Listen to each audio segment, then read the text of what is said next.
Today, the painful and terrifying story of the robbery that I am going to tell you is about a cash van that left with two guards toward the deserted deserts of Arizona. But neither did that van ever return, nor did the two guards. At first, the FBI and the police thought that this was just a case of robbery and theft. But as their investigation kept moving forward, the revelations that came before them made them realize that this case was far more frightening and dangerous than just robbery and theft. The families of both guards and the bank whose cash was inside that van were extremely scared and worried, because even after so much searching, both guards were not found, and it felt as if the desert had swallowed them whole. But when the FBI found out the truth about the two guards, the ground slipped from beneath their feet. Only two questions were circling in the minds of the police and the FBI throughout the investigation. The first was whether both guards had run away with all the cash, and the second was whether someone had robbed all the cash from these guards.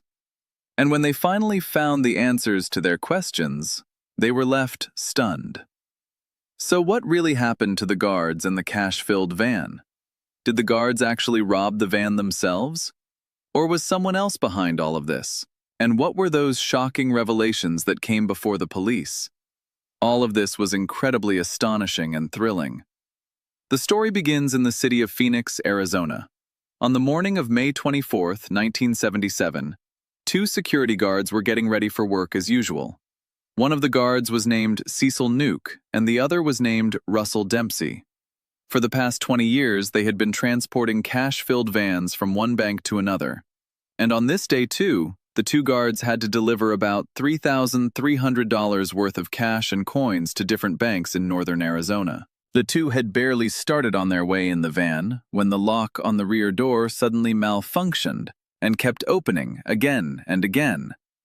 Because of that, they drove the van to a maintenance workshop. Fixing the lock delayed them by almost 1 hour from their usual schedule, and such delays often happened to them, so no one at the bank found anything unusual. After an hour, they were back on their route, and this journey was going to be roughly 250 kilometers from Phoenix to Flagstaff. Around 10:30 in the morning, the dispatcher at the security company received a call from a bank saying that the cash van had not yet arrived and they were waiting for it. The dispatcher told them that due to the faulty lock, there had been a delay, and the van would be reaching them soon, and there was nothing to worry about. Hearing this, the bank manager relaxed. But when 3 more hours passed and the van still didn't arrive, he began repeatedly calling the guards on the radio walkie-talkie. But he received no response from them. Because this van was carrying the money of many banks, every bank now started trying to contact the van over radio again and again, but no one was able to talk to the guards. Everyone was worried about what had happened to the van and the guards, and another 4 hours passed like this. But neither the van arrived, nor the guards. Around 4:30 p.m., the banks and the security company contacted the FBI. After that, the FBI immediately alerted the local and state police. Now the FBI and local police started searching for the guards and the van in the dim evening light around the desert area where their van was supposed to pass through. And this area was a huge desert that stretched across northwestern Arizona. After hours of continuous searching, neither the van nor the guards were found, nor was there any clue that could help the FBI reach them. Now, the same two questions kept haunting the FBI. The first was whether both guards, Cecil and Russell, had run away with the van. And the second was whether someone had robbed these two guards in the deserted desert. With every passing hour, more and more questions were arising in front of the FBI, and each one was pulling them toward the northwestern Arizona desert. But as time passed and evidence started coming before them, they began to understand that this was not just a case of a missing van and missing guards, but something far more dangerous, a well-planned robbery. By now, darkness had fallen. And because the van and the guards had not been found, the FBI started treating this as a case of robbery and began its investigation. They began their investigation by questioning the security company about both guards. They learned that Cecil and Russell had been working for the security company for the past 20 years, and both did their work with a lot of hard work and honesty. Then the FBI questioned the families of both guards, hoping to find some clue. Their wives were questioned separately, and from them the FBI learned that neither of the guards had any financial problems, nor was there any reason that could force them to commit such a huge crime. After questioning the security company and the families, the FBI understood that both guards were extremely loyal to their work and to their company. After that, the FBI decided to expand the scope of their investigation. The road that the van was supposed to travel on stretched across a 250-kilometer area, and since this entire area was desert, it was a very bumpy and deserted route. One thing that kept troubling the FBI again and again was that if the guards had truly been robbed and taken hostage, then finding them in such a massive area would be like searching for a needle in a haystack. The next morning, as soon as daylight came, Arizona's Public Safety Department sent helicopters along the route to search for the van and the guards. These helicopters searched every entry, exit, and every inch of the route very carefully. After some time, near a small town about 75 kilometers away from the highway, they spotted the van. It was standing about 1 kilometer inside, away from the highway on a deserted road. When police officers reached the van, their eyes widened in shock. They immediately informed the FBI. When the FBI arrived at the scene and reached the van, they saw that the door of the van was locked from the outside, and both guards were missing. There were some footprints around the van, showing that something had happened there recently, but there were no signs of a struggle. Somehow, the police managed to break the lock of the van, and the moment they looked inside, what they saw made their blood run cold. Inside the van, they saw bloodstains in many places and on the floor of the van, and at the same time, there were bags full of money kept in the back part of the van, which clearly showed that someone was badly injured. The guard's shotgun was also kept inside the van. After looking at it, it was clear that not a single bullet had been fired from it, and the van's radio walkie-talkie was also on, but no call for help had been made. The money bags kept in the back of the van contained thousands of dollars in coins, and they had not been touched. But the bags filled with $293,000 in paper notes were missing. The FBI was still carrying out their investigation when they again noticed the footprints near the van, and they saw tire marks of another vehicle near the footprints. From this, it was clear that this vehicle had left the crime scene and gone somewhere else. Now the FBI called the forensic department so they could make plaster models of the tire marks and document every detail of the crime scene. From all these things, the FBI was now sure that this was a well-planned robbery, and whoever did all this knew exactly what he was doing. This robbery and the news of the missing van had already been published in every newspaper in Arizona, which had shocked the people of Arizona. This news was published in the newspaper under the name Deadly Heist, in which both guards were blamed and called cheaters. And now every TV channel started showing evidence and clues related to this robbery, because of which people of Arizona began making their own theories and talking about the case. In the eyes of the people, both guards had now become criminals. And because this news kept appearing again and again on TV, the pressure on the FBI to solve the case was increasing. Because of this news, the families of both guards had to face many problems. And now people, and even the police, had begun keeping a strict watch on them. And everyone started looking at them with disgust. Meanwhile, moving their investigation forward, the FBI decided that they would ask people for help through the media. They told the public that if anyone had seen this van, or the guards near the Arizona highway, they should come forward and help them. The very next day, after this statement was given in the media, calls started coming to the FBI. Many motorcycle riders told the FBI that they had seen the van parked on the northern side of the highway on the day it had gone missing. Some people also said that they had seen a man wearing a police uniform who was walking toward the van. Meanwhile, some people claimed they had seen a police car standing near the van. Every person was giving a different theory, different statements, and a different description of the car. Many people said the police car was parked in front of the van, while others said it was behind the van. Some people said the police officer was wearing a hat, while others said he was not wearing any hat. All this completely confused the FBI. The FBI then contacted the head of the police department to find out whether any of their officers had stopped the cash van on the highway.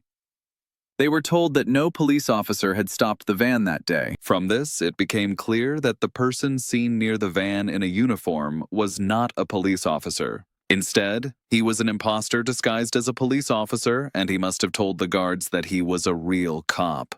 But this was still just a theory, and nothing had been proved yet. Now the FBI and the police department began searching the area more closely with a special officer, Deputy Dale Land, because he was a trained tracker agent. He started examining the area very carefully, and what he found was strange and shocking. In his search, he found many footprints coming from the direction of the van and going toward the van, and at the same time he found tire marks behind the van. These footprints and tire marks were telling a story. From these footprints, Dale Land began to think that more than 2 people might be involved in this robbery, and he also started forming a theory that these people must have come from the front, stopped the cash van, taken the cash out, put it in their own vehicle, and escaped. According to Deputy Dale Land, this vehicle must have been following the cash van from a long distance, and by looking at the tire marks, it seemed like the vehicle was carrying something very heavy. But one thing kept bothering him. Where had both guards disappeared? The FBI and local police searched the entire Arizona desert so they could find any clue about Cecil and Russell. But they found nothing because the only thing they found near the cash van was bloodstains, and there was no solid clue that could help them reach the robbers. It was clear that the people who carried out this robbery were extremely smart, and they had not left any evidence behind. Meanwhile, because of the conflicting statements of people, the investigation slowed down a lot, and the FBI found themselves stuck at a dead end. They began to fear that Cecil and Russell might never be found alive. It had now been almost a month since the robbery took place, and around June 16, 1977, something happened that completely changed the direction of the entire investigation. On the afternoon of June 16th, 2 fishermen were sitting in their boat, catching fish in a pond when their eyes suddenly fell on a dead body floating on the water. As soon as they saw this, they immediately contacted the police. The police informed the FBI, and the FBI reached the pond to conduct their investigation. As soon as they reached and looked at the face of the body, the ground slipped from under their feet, because it was none other than one of the guards, Russell. His head and torso had been separated and placed in a canvas bag, and his wallet was still in his pocket. From this, they found an identity card, and it was confirmed that it was indeed Russell. After Russell's body was found, the investigation that was being conducted for robbery and theft now turned into a murder investigation. The local police and FBI began searching every corner of the pond to find any evidence. During the search, they found 2 sticks tied with rope, which made the FBI think that Russell had been strangled. And the forensic doctor confirmed that because of the strangling, the oxygen level in Russell's blood fell, which caused a heart attack, and he died. The FBI, with the help of divers, was searching every inch of the pond. A few days later, another success comes into their hands. Just a few days after Russell's body is found, they also find the body of Cecil, the second guard. Looking at Cecil's body, it seemed that he had been beaten very badly, and there were holes on his chest because of burn marks. It was clear that before killing him, he had been tortured with a high-voltage taser gun. Apart from Cecil's body, they also found a few more things that pointed directly toward this case. They found the same canvas bag here too, the one that was found with Russell's body. This canvas bag had been tied with a rock and thrown to the bottom of the pond, and when it was taken out and opened, inside it were 2 revolvers and a rusty Arizona license plate that looked very similar to an Arizona police license plate. The treasure marks found during the investigation, the canvas bag, and the license plate made it very clear that this was a well-planned robbery and murder. It had been carried out with extreme brutality.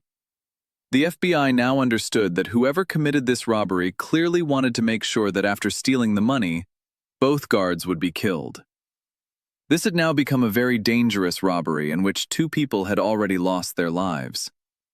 As the investigation kept moving forward, the FBI began weighing every angle and every person who could have a motive to commit this robbery. During this time, one name came forward: Mitchell Poland. Mitchell's name had already been mentioned in FBI investigation records when a tow truck driver reported something the day after the robbery. He had told the FBI that two men had called him to tow a car near the pond. Those two men told the truck driver that while fishing they had drunk too much alcohol, and in their drunken state, their car had sunk halfway into the water. They had called the tow truck driver to take the car out of the pond. But while pulling out the car, the tow truck driver saw something that felt very suspicious. He noticed that the back seat of the car was torn, with drag marks on it. It looked like some very heavy object had been placed on it and then pulled out. The truck driver also told the FBI that after the car was pulled out, the receipt was signed with the name Mitchell Poland. Hearing this, the police and FBI quietly began investigating Mitchell Poland so they could find evidence against him. The first evidence police found during this investigation was that on the day of the robbery, Mike had rented a boat and taken it to the same pond where both guards' bodies were found. When the FBI learned this, they became almost certain that Mike Poland had some connection to the robbery and murders. They immediately ordered surveillance on both Mitchell Poland and his younger brother Patrick Poland. Surveillance was ordered on Patrick as well because the FBI had always believed that two or more people were involved in this robbery, and later their suspicion turned out to be correct. During surveillance of the brothers, police noticed that both of them suddenly became very rich. Mitchell bought himself a motorcycle, and Patrick bought a new car. Considering their income and lifestyle, they were spending far more than what they could afford. This increased the FBI's suspicion even more. Seeing this, the police began documenting every transaction and every purchase the brothers made. Slowly, a clear pattern emerged. It became obvious that all these expensive purchases began only after the robbery. Both Poland brothers were known to be calm and low-profile men. But after the robbery, their close acquaintances noticed that they had developed a strange kind of confidence, and they had started spending money on luxury items. For the FBI, this was more than enough to understand that the Poland brothers were involved in the robbery. Meanwhile, the brothers believed that they had successfully fooled the police and FBI. But this was their biggest misunderstanding. During this time, the FBI got hold of the brothers' bank statements. These showed that before the robbery, their financial condition was extremely bad. They were drowning in debt. But immediately after the robbery, they paid off their loans, and their lifestyle completely changed. Every single thing and every single piece of evidence pointed toward the brothers being suspects. But the FBI needed solid proof to arrest them. Finally, on June 27, 1997, early in the morning, the FBI obtained a search warrant and went to the Poland brothers' homes. At Mike's house, they found $1,000 cash and some receipts. One receipt showed the purchase of a high-voltage taser gun. The marks on this taser matched the marks found on Cecil's body. At Patrick's house, police found cash and weapons, along with the bills for the canvas bags that were found in the pond. Police took these bills and bags back to the store where they were bought. The shop owner saw the bags and immediately recognized them. He told the police he had sold those bags to a man named Mark Harris. Hearing the different name, the FBI was first shocked, but then they realized that Mike must have used a fake name to buy the bags. With so many strong pieces of evidence, the FBI arrested both Mike and Patrick. At first, both brothers remained silent during questioning. They kept repeating that they had nothing to do with the robbery. But when police showed them the evidence and applied pressure, both brothers broke down and confessed. After this confession, the FBI charged them with robbery, kidnapping, and murder, and placed them in police custody. Once they were in custody, police and lawyers began building a strong case against them. They had enough evidence to prove in court that the two brothers committed the robbery that ultimately turned into murder. Finally, 2 years after the robbery, in February 1989, the brothers faced federal charges for robbery and kidnapping. The prosecutor presented the case very cleanly in court. He explained in detail how the brothers followed the cash van, disguised themselves as fake police officers, stopped the van, robbed it, and brutally killed the two guards sitting inside. The prosecutor also told the court that the brothers murdered two key witnesses, the tow truck driver who had identified Mike's name, and the forensic doctor who had described the taser gun marks. The case was presented as the story of two men blinded by greed, willing to go to any extent, even to erase any evidence that could expose them. The court found both brothers guilty on all charges and sentenced them to 100 years each. But the story didn't end there. In November 1989, the state of Arizona charged the Poland brothers with additional murders. Strong evidence led the court to give them the death penalty. The families of the guards were relieved and felt they finally got justice. But this relief didn't last long. In 1990, the brothers appealed against their death sentence. The Arizona court reviewed all the evidence and considered it circumstantial. Their death sentence was overturned. The court declared that after serving 5 years, the brothers could be released on parole. This meant that even after committing such a horrible crime, the two brothers could walk free in just 5 years. But then, U.S. Attorney Melvin McDonald took a step that changed everything. McDonald, who worked as a deputy responsible for examining criminal evidence and ensuring criminals received proper punishment, reopened the entire case. He re-examined every piece of evidence from the last 5 years and called every witness to testify again. During this careful re-examination, a new detail emerged. One guard's wristwatch had stopped at the exact time he was being thrown into the pond. That same time matched the exact moment when the Poland brothers were towing their car from the pond. This evidence directly connected the brothers to the disposal of the body. After this discovery, there was a 3-hour argument in court between the Poland brothers' lawyer and Melvin McDonald. Finally, the judge declared the brothers guilty of murder once again and reinstated the death penalty. After this, the brothers appealed several times, but every appeal was rejected. 20 years after the crime, in June 1999, Michael Poland was executed by lethal injection. 9 months later, in March 2002, Patrick Poland was executed by hanging. The families of the guards finally saw the end of their long, painful wait. This case exposed many aspects of the criminal justice system. It showed how even the smallest evidence and forensic details can play a crucial role in solving a case. This case will always be remembered in FBI history for how tirelessly the police and FBI worked to solve it. Despite being extremely complicated, with conflicting statements and confusing evidence, they never gave up. This was the story of two brothers who could have made their lives better in so many ways, but instead chose a path that caused many families to lose their loved ones, and the brothers themselves lost their lives. Even though it has been more than 40 years since that terrible morning, the painful memories are still alive in the minds of the guards' families, and they can never forget it. How did you find this story? Write in the comments and let us know. Don't forget to press the bell icon. I will see you all in the next video. Until then, goodbye.